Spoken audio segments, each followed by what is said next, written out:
"We're letting you go," Amanda from HR said through my laptop speakers, her face a mask of practiced sympathy on the Zoom screen. "Due to budget constraints, your position has been eliminated." I touched the colorful headscarf covering my bare scalp, a souvenir of my third round of chemotherapy, and tried to process what I was hearing. "You're firing me? Now? In the middle of my medical leave?" "We understand the timing is unfortunate," Amanda continued, glancing at someone off-screen, "but business decisions can't always wait for perfect circumstances." "I'm Jennifer Zhao, 42, Senior Systems Architect at TechCore Solutions, or at least I was until this moment. For 8 years, I'd built and maintained the complex software infrastructure that powered their entire operation, through countless late nights, endless debugging sessions, and now, through 6 months of cancer treatment, I'd kept their systems running flawlessly. What they didn't know, what they hadn't bothered to learn, was that I was the only one who truly understood how it all worked. "Your severance package includes 3 months' salary," Amanda was saying, "contingent on signing the standard release agreement by Friday. Your health insurance will continue through the end of the month."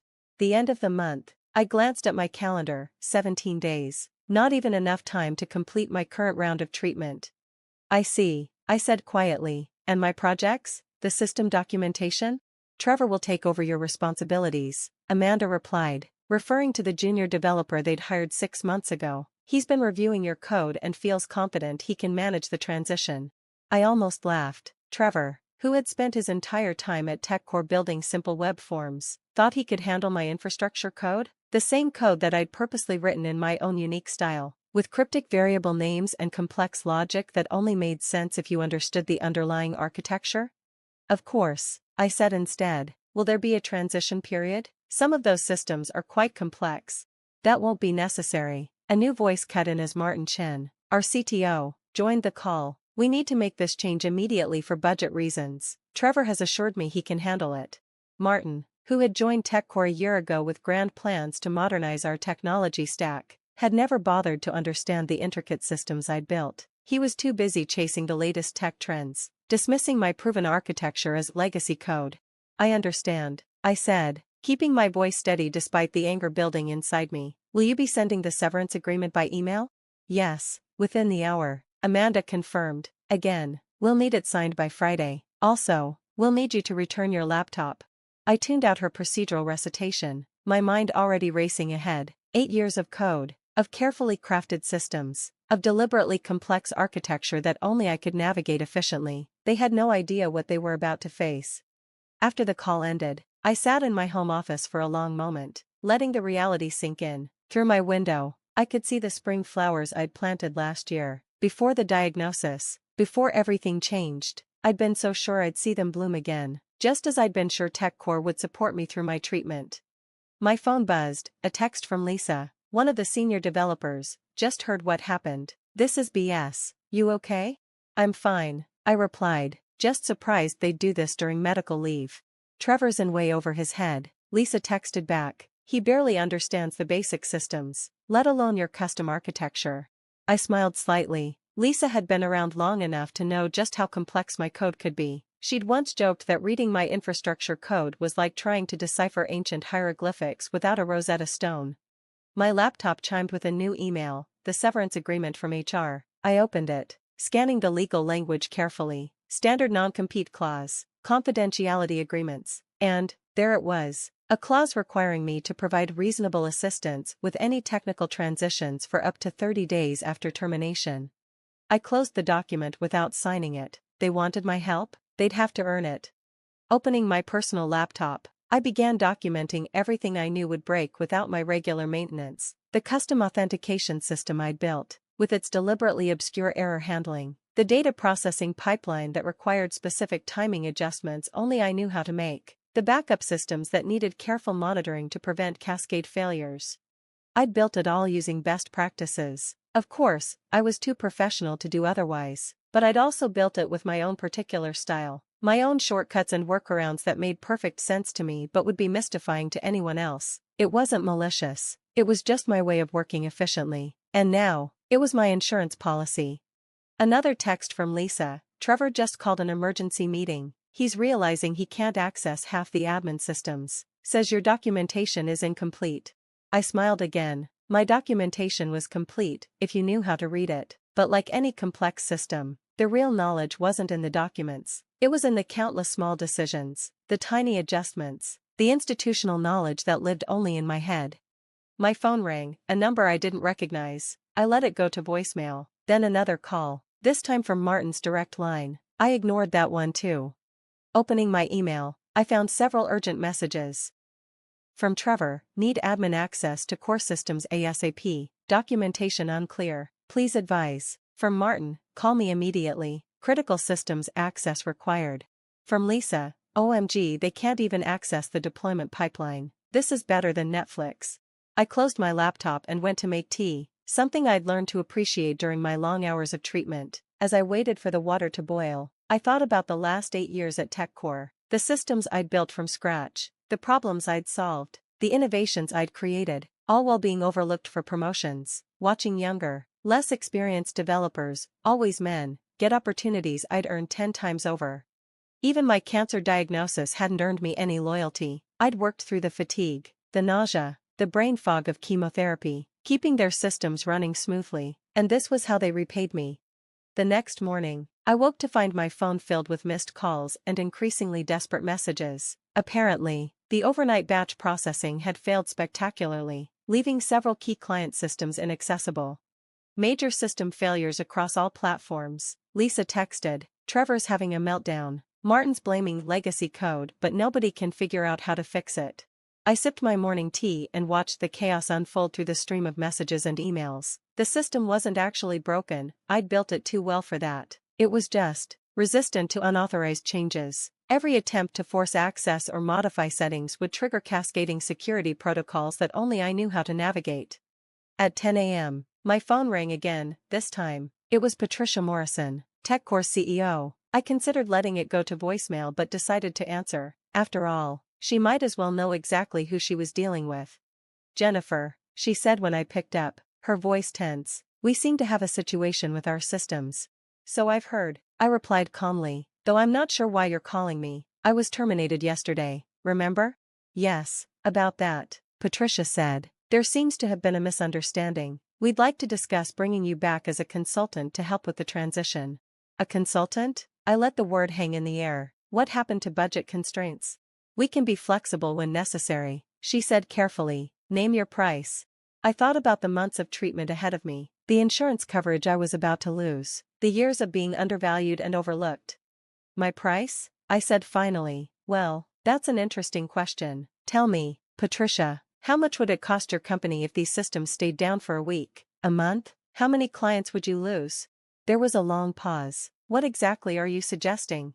I'm suggesting that we have a longer conversation, I replied, one that includes discussion of my role, my compensation, and most importantly, my healthcare coverage, but not over the phone, in person, with all relevant parties present. You want a meeting? Yes, today. And Patricia? Make sure Martin is there. He should hear exactly how legacy his critical systems are. After hanging up, I received a calendar invite for 2 p.m. at TechCore's offices. I dressed carefully, a new headscarf, a crisp blazer, the kind of professional outfit that commanded respect, the kind they'd never bothered to notice before. Walking into TechCore's offices felt surreal, the same modern decor, the same open floor plan, but everything felt different. Developers huddled around monitors, whispering urgently. Trevor sat at his desk, his usual confidence replaced by barely concealed panic. Lisa caught my eye as I passed, giving me a subtle thumbs up. I nodded slightly, heading to the main conference room where Patricia, Martin, and several board members waited.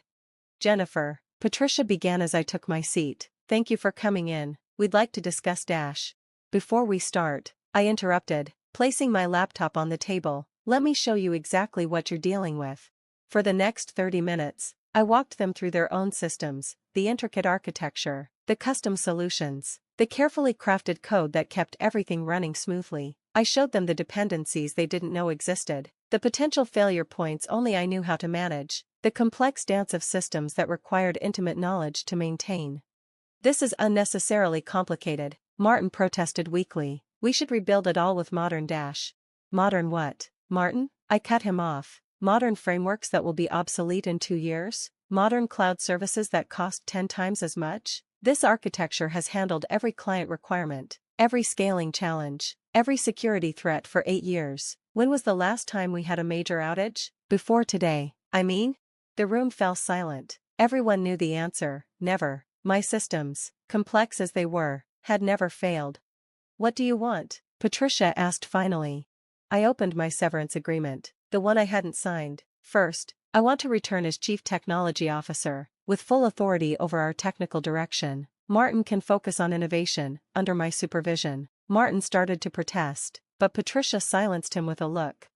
Second, I want my full salary for the entire period of my medical leave, plus back pay for all the overtime I was never compensated for. I named a figure that made several board members wince. Third, I want comprehensive health coverage, guaranteed for the next 5 years regardless of my employment status, and a seat on the technical advisory board. That's outrageous, Martin sputtered. You can't dash. I can and I will, I said firmly, because right now, your entire business is running on systems only I can fix, systems that will become increasingly unstable without proper maintenance. How long do you think your clients will stick around if their services keep failing? Patricia studied me for a long moment, then nodded slowly. Draw up the terms. We'll review them with legal today. One more thing, I added. Trevor needs retraining. He's not ready for infrastructure work. And Lisa deserves a promotion. She's the only other person who even partially understands these systems. Done, Patricia agreed. Anything else? I thought about the months of fear and uncertainty, the stress of working through treatment, the casual disregard they'd shown for my contributions. Yes, I said, standing up. Next time you think about firing someone on medical leave, remember this day. Remember how close you came to losing everything because you undervalued the wrong person. I left them there, walking back through the office where whispers followed in my wake. Lisa fell into step beside me. That was amazing, she said quietly. They had no idea what hit them. They never do, I replied, too busy looking for the next big thing to appreciate what they already have. Over the next few weeks, TechCore underwent significant changes. Martin was quietly moved to a strategic advisor role, effectively removing him from day-to-day operations. Lisa took over as head of development, bringing a much-needed perspective to the leadership team.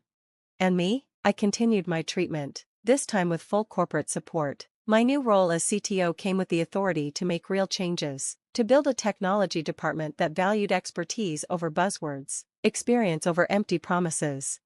The systems? They stabilized quickly once I resumed maintenance, though I made sure to document everything properly this time, in my own way. Of course, some things never change. 6 months later, I sat in my new corner office, reviewing quarterly performance reports. Our client satisfaction scores were at an all-time high. The development team was more diverse, more collaborative, and more productive than ever.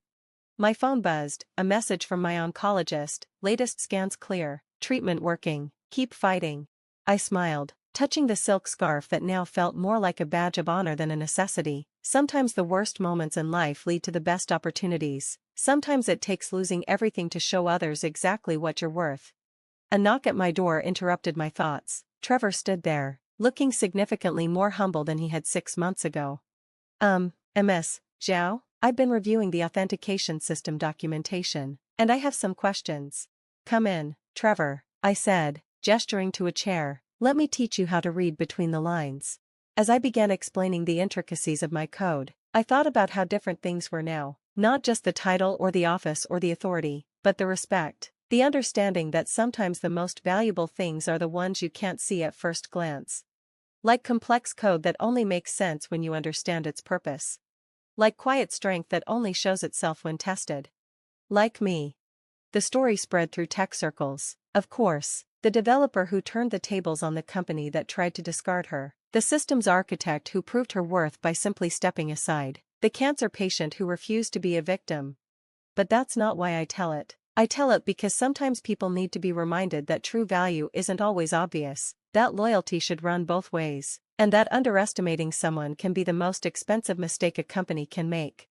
My code still runs TechCore systems, still complex, still uniquely mine, but now everyone knows exactly what it's worth, and more importantly, they know what I'm worth.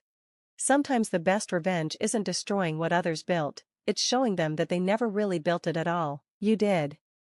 Thanks for watching. See you again in the next video. Stay stunned.